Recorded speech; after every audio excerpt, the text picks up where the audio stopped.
Hello दोस्तों, राधे राधे। आप सबका हमारे चैनल जेडी की कथाएं में स्वागत है। सोमवती अमावस्या कब है, क्या इसकी विधि है और क्या है इसकी कथा, तो चलिए आपको बताते हैं।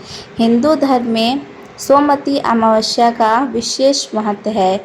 जब अमावस की तिथि सोमवार को पड़ती है तो उसे सोमवती अमावस्या कहा जाता है। इस दिन पवित्र नदी में स्नान व दान का विशेष महत्व है। इस दिन व्रत करने के अलावा पितरों का तर्पण करने से पुण्य की फल प्राप्ति होती है। हिंदू धर्म में सोमवार का दिन भगवान शिव, माता पार्वती को अर्पित है। मान्यता है कि सोमवती अमावस्या के दिन भगवान शंकर व माता पार्वती की पूजा करने से पति की आयु लंबी होती है और जीवन में सुख सौभाग्य आता है।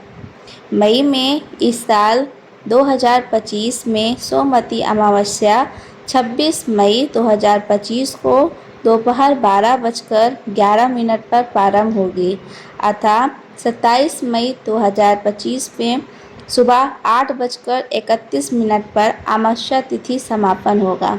उदया तिथि में सोमवती अमावस्या 26 मई को मनाई जाएगी। तो चलिए अब हम आपको इसकी कथा सुनाते हैं।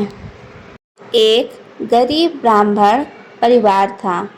उस परिवार में पति पत्नी के अलावा एक पुत्री भी थी।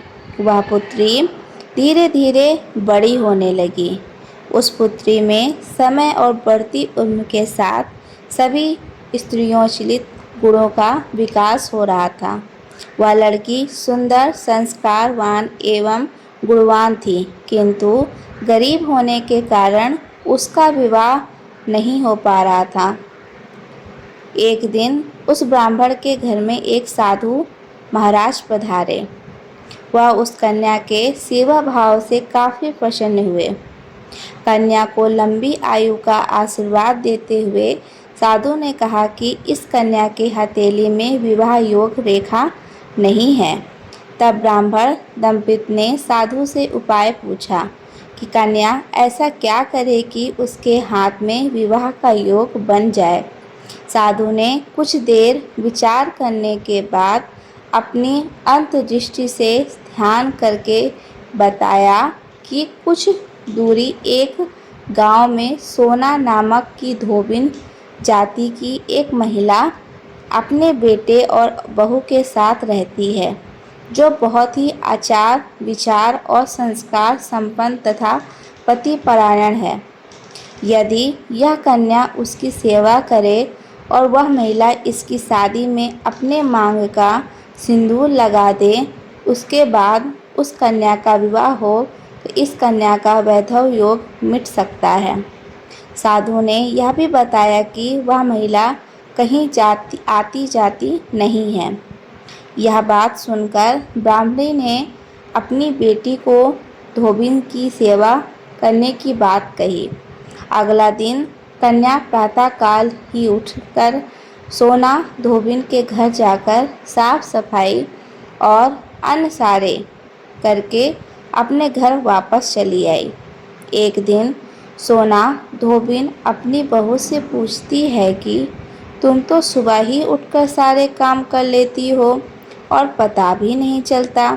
बहू ने कहा, माँ जी, मैंने तो सोचा आप ही सुबह उठकर सारे काम खुद ही ख़त्म कर लेती हो। मैं तो देर से उठती हूँ।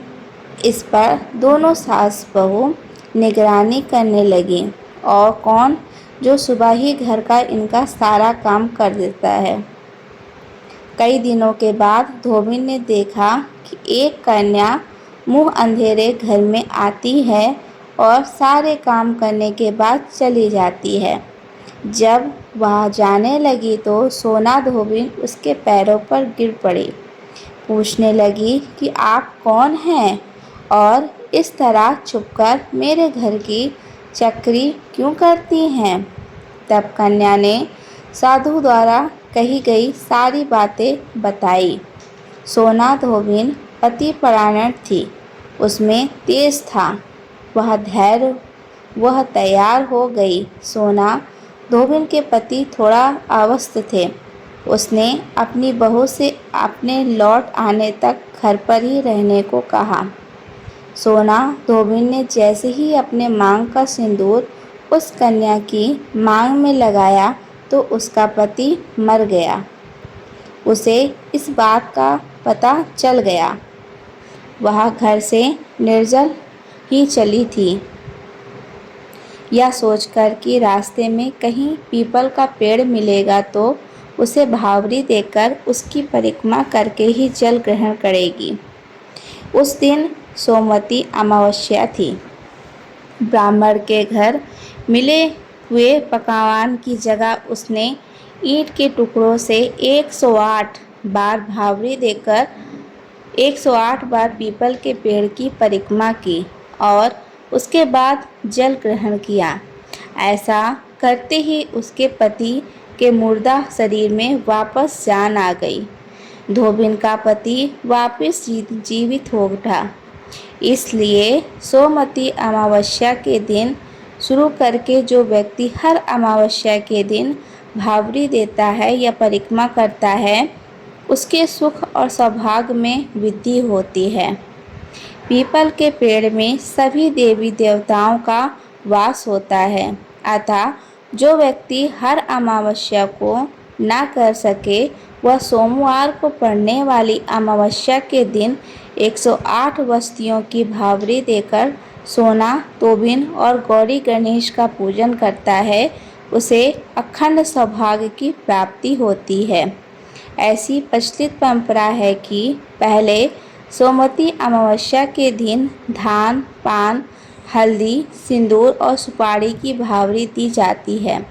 उसके बाद ही सोमवती अमावस्या को अपने सामर्थ्य के हिसाब से फल, मिठाई, सुहाग सामग्री, खाने की सामग्री इत्यादि की भावरी दी जाती है और फिर भावरी पर चढ़ाया गया सामान किसी सुपुत्र ब्राह्मण या नंद या भांजे को दिया जाता है।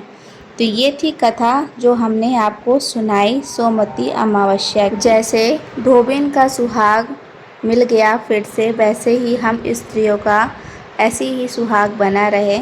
इस साल 26 मई को वट सावित्री के साथ सोमवती अमावस्या भी पड़ रही है।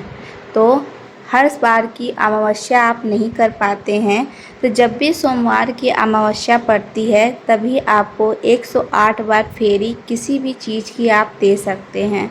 तो आपको ये जानकारी और ये कथा पसंद आई होगी तो वीडियो को लाइक कर दीजिएगा। चैनल पर पहली बार विजिट किए होंगे तो चैनल को सब्सक्राइब कर दीजिएगा और कमेंट सेक्शन में हर हर महादेव ज़रूर लिखिएगा। ऐसी ही फिर एक कथा के साथ में हम फिर से मिलेंगे। राधे राधे दोस्तों।